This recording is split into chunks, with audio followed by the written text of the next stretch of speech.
we're just going to get rid of him. But yet Jesus was able to maintain a non-anxious presence and a calm in spite of all of that, in the midst of great stress. Jesus was not selfless in that he was living as if only other people counted to the detriment of himself and the things that he needed.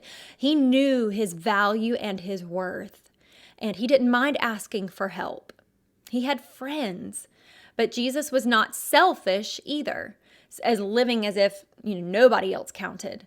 So he gave his life out of love for others, and just from a place of love and loving union with his Father. He was so clear on his purpose. And I'm going to keep saying that over and over right now. He was so clear on his purpose.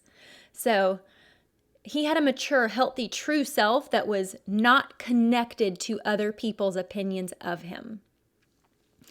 Differentiation is something that I'm starting to love. And this is a person's capacity to define his or her own life's goals and values apart from the pressures around them. And this is an incredible thing to develop. So when I first read this list, I was overwhelmed because none of it applied to me.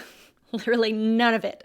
And I thought, there's no way I could ever live a life that didn't disappoint other people. And there's no way that I could ever find my true purpose and connect with it. And it's just like all of the reasons.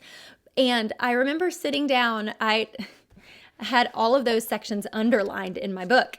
And I sat down with my sister-in-law and I was like, look, this was Jesus and I can't do it. This was him, and I can't do it. I just can't. I rely too much on the opinions and approval of other people. And she just smiled and she was like, okay, you'll get there. And I was like, I just don't see it. I don't see it. And I was like trying to be a little hermit. So I'm sharing this list not to scare you, but to encourage thought. How is your life with that list? Are you very clear on your purpose? Your purpose for being here, your calling on this earth, the way that you were designed to serve other people. Are you crystal clear on that? And if you are, that's fabulous. Are you doing it? Are you doing that scary thing that's going to cause you to be misunderstood and misrepresented and just all of the things that make us feel terrified to step out of our comfort zone? And if you're not, well, then why? Just ask yourself why. It's a good question. Differing opinions no longer offend me. They used to be a terrifying and offensive thing to me, but they no longer offend me. I'm willing to be around them. I enjoy being around differing opinions now, which was so different than how I was before. I enjoy the challenge they present to me. I enjoy being challenged by them. I'm even open to accepting them. Even if it's an opinion about me, I'm just open to accepting that it's possible that someone could be right and just think about it. Because why not? I could grow from it. The thing that has allowed me the skill to step into my authenticity boldly without, succumbing to the fear of what other people are going to say. The thing that has allowed me that is understanding truly down deep in my bones that other people's opinions about me have nothing to do with me. At the end of the day, they have nothing to do with me. They have everything to do about them and how they were raised and their belief systems and their patterns of thinking. It's all about them. Just like if I were to disagree with somebody, it's not necessarily because they're wrong. It's just because of the way I'm thinking. So I've had several instances with clients recently that fascinate me. One client was just having such a hard time being in the presence of these certain people. And she was saying, like, I can't stand it.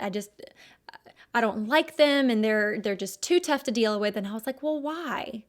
And she said, because, they're users and they're manipulators and all of these things negative towards them. And I was asking her, what's their value? What is the value of them as a human in front of you? And she was like, I'm going to have to think about this.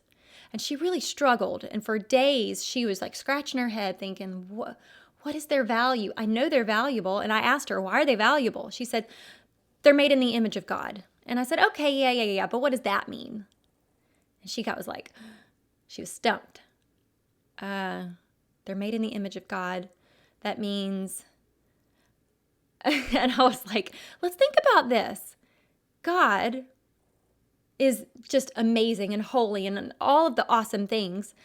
But his image, the attributes about him that we share, he is a creative God.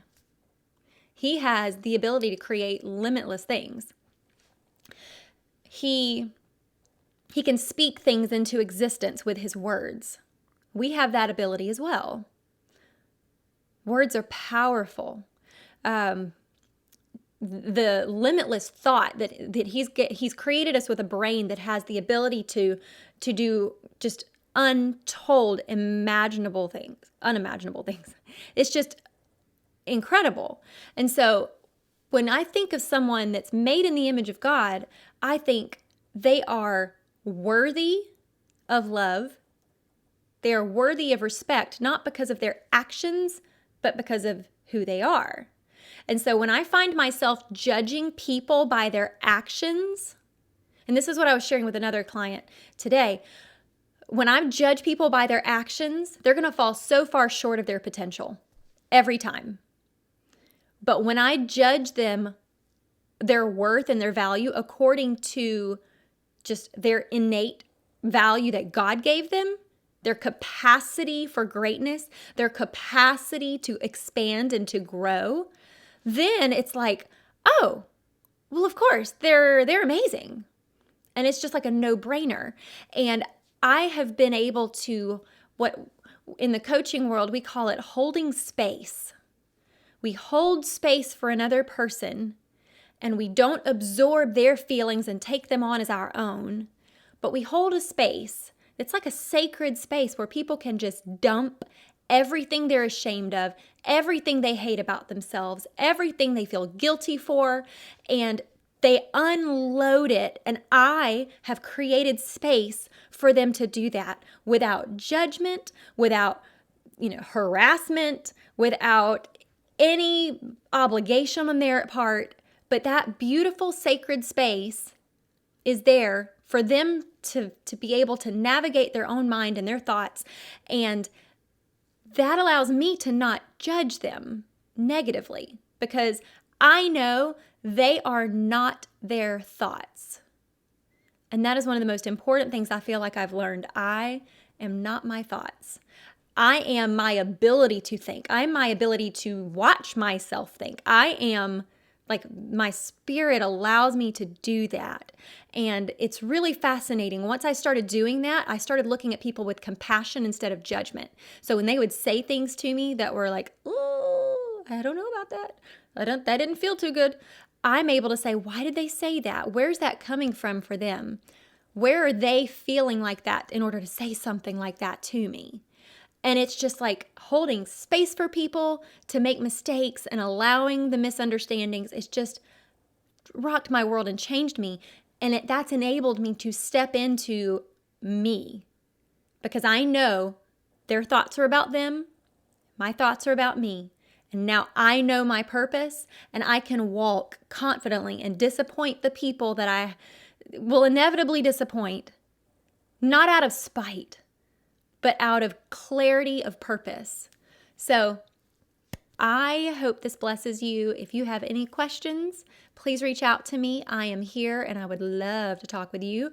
And we'll set up a time to chat and dig into your brain and see if we can work together and navigate some of this because it's just the most fabulous thing. Getting over the negativity and into a life of creation and awesome things is just so dynamic. So I hope you're blessed today, and I look forward to seeing y'all again soon. Now I'm going to shut this down because I don't know how to do this. All right. Learning new software, y'all. Thank you. Bye. Mwah.